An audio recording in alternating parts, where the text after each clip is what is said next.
Армысыздар, құрметті көрермендер, эфирде жүздесу бағдарламасы. Эфиріміздің бүгінгі қонағы Ақсу мемлекеттік коммуналдық кәсіпорын басшысы Асқаров Ержан Өміртайұлы. Қош келіпсіз. Саламатсыз ба? Ең алғашқы сауалымызды, жалпы Ақсу мемлекеттік коммуналдық кәсіпорын негізгі жұмысынан бастасақ, қандай жұмыстарды атқарады? Енді айтсақ, Сайрам ауданында әкімдің шаруашылық жүргізу құқығындағы Ақсу мемлекеттік коммуналдық кәсіпорыны 2011 жылдан бастап аудан көлемінде ағын су жүргізу қызметін атқарады.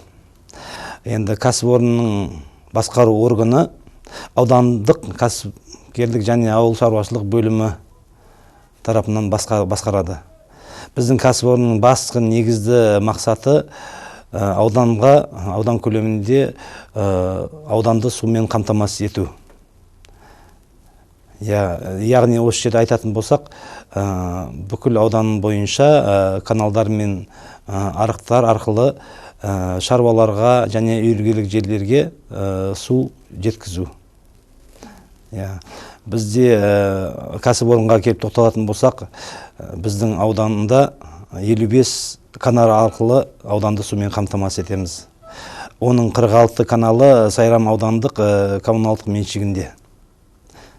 Бір каналымыз облыстық Трансу мекемесінің меншігінде, 2 каналымызды Төле би аудандық су шаруашылығы басқарады. Сол арқылы су береді Қарамұрт ауылына. Кәсіпорындағы жұмысшылардың несіне тоқталып өтетін болсақ, бізде 52 қызметші жұмыс атқарады. Оның ішінде 33 су бақылаушылар және су реттеушілер 6 ай мерзімге қызмет жасайды. 6 инженеріміз 9 ай көлемінде жұмыс жасайды, және инженеріміз, бөлім басшысы және кассиріміз 10 ай жұмыс жасайды. Ал 3 қызметкер 12 ай бойы жұмыс жасайды. Рахмет, кейінгі сауалға тоқталсақ, жалпы Сайрам ауданында ағын су тапшылығын жою үшін қандай жұмыстар қолға алынған сіздердің тараптарыңыздан? Негізі өзекті мәселені қозғап отырсыз. Ауданда және облыста, мемлекетімізде, елімізде қазір жылдан жылға су тапшылығы орын алып жатыр. Соңғы 5 жылдық былай айтқанда тұжырымға қарасақ, 50 немесе 60%-ға шейін судың көлемі азайған. Бұл біздің су біріншіден басты Ақсу өзенінің бойынан таудан келеді. Қазіргі таңда бұл судың тапшылығы біріншіден күзгі, қысқы кездегі жауын шашындардың азаюынан.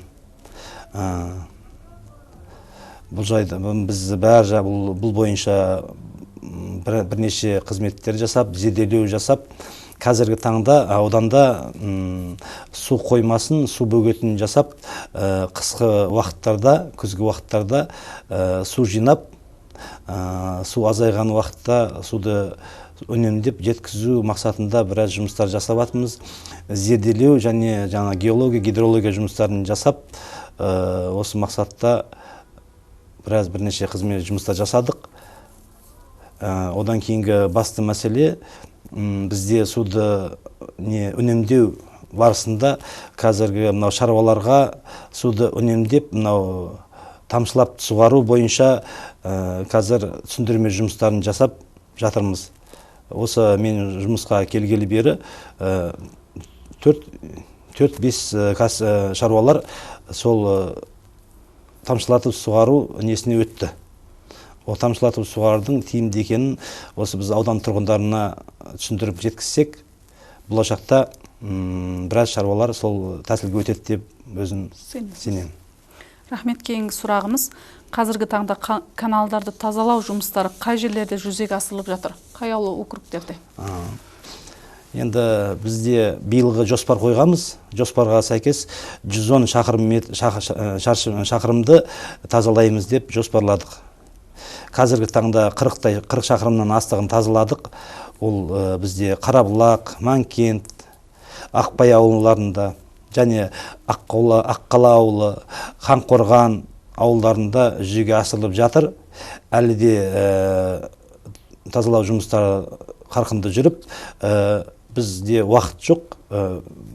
Жыл 12 ай тазалай береміз. Кезең-кезеңімен. жүзеге асырылады, жүзеге асырылып жатыр, асырылады. Рахмет. Кейінгі сұрағымыз, Қарасу Ақпай ағын су каналын күрделі жөндеуден өткізуге мемлекет тарапынан қажетті қаржы қаралған дейді. Осы туралы не айтасыз жалпы? Дұрыс. Бізде Ақпай Қарасу каналы өте өзекті канал болады. Ол каналға 2024-25 жылдарда 570 миллиондай ақша қаралып, оның 5 шақырымға жері бетондалып, ары қарай жұмыстары жүріп жатыр. Ол бетондалғаннан кейін бізге суды 30-дан 30%-дан 35%-ға дейін үнемдедік деп есептей аламыз. Алдағы уақытта осы Қарасу Ақпай каналынан пайдаланатын су пайдаланушылар өздерінің рахметтерін айтып, олардың тазаланғаннан көздері жетіп, қуанып жатыр. Рахмет. Кейінгі сұрақ, жалпы тұрғындар арасында ағын су тапшылығына қатысты өзекті мәселелер жиі көтеріліп жатады. Бұған не дейсіз жалпы? Мен осы мекемеге басшы болып келіп, бүкіл аудан бойынша әр ауыл округінде осы шаруалармен, су пайдаланушылармен кездесу өткіздім.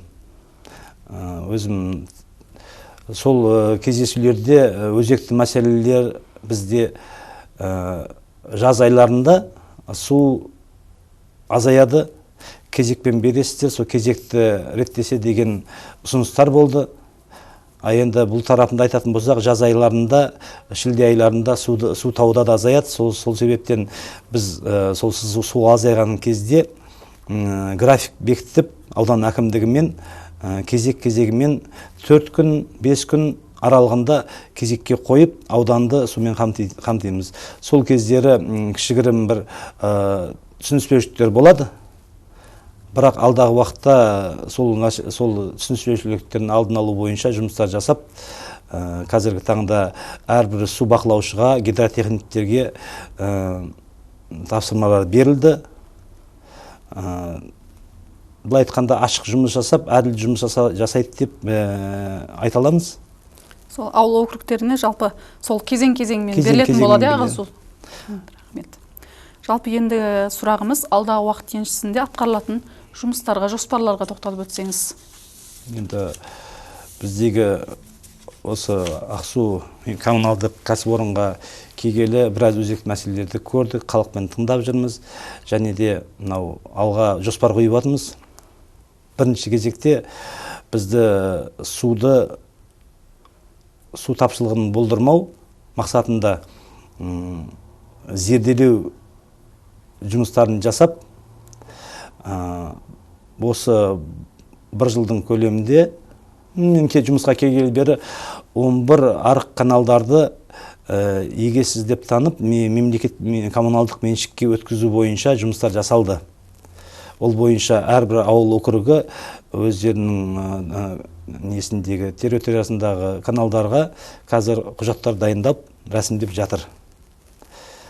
Ол тағы да айта кететін болсақ, бізде алдағы жоспарымызда аудан бойынша 8 каналымызды, оны атап өтетін болсақ, Бауарық, Әсіл, Теспе, Аламан, Жоғарғы Аққала, Төменгі Аққала, Сай, Закира каналдарын облысқа бетондау жұмыстарын жасау үшін облысқан сұраныс жасап қойдық.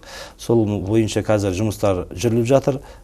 Алдағы уақытта егерде осы каналдар бетондалатын болса, біздегі аудандағы су тапшылығы азаяды. Бұл жердегі сұраған смета бойынша осы 8 каналға 15 миллиардтай ақша сұрап жатырмыз. Қазіргі таңда осы жұмыстар жүріп жатыр. Әрдайым осы облысқа барып, сұрап, қандай деңгейде екенін зерделеп жатырмыз. Тағы бір сұрақ қоя кетсем, өзімді мазалап отқан, жалпы Сайрам ауданында су қоймасын салу керек па или керек емес па жалпы? Дұрыс айтасыз, өте өзекті, себебі қазіргі тапсырмалар, елбасы президентіміздің тапсырмасы да бар, су тапшылығын азайтып, су тапшылығы бойынша жұмыстар жасау керек деп.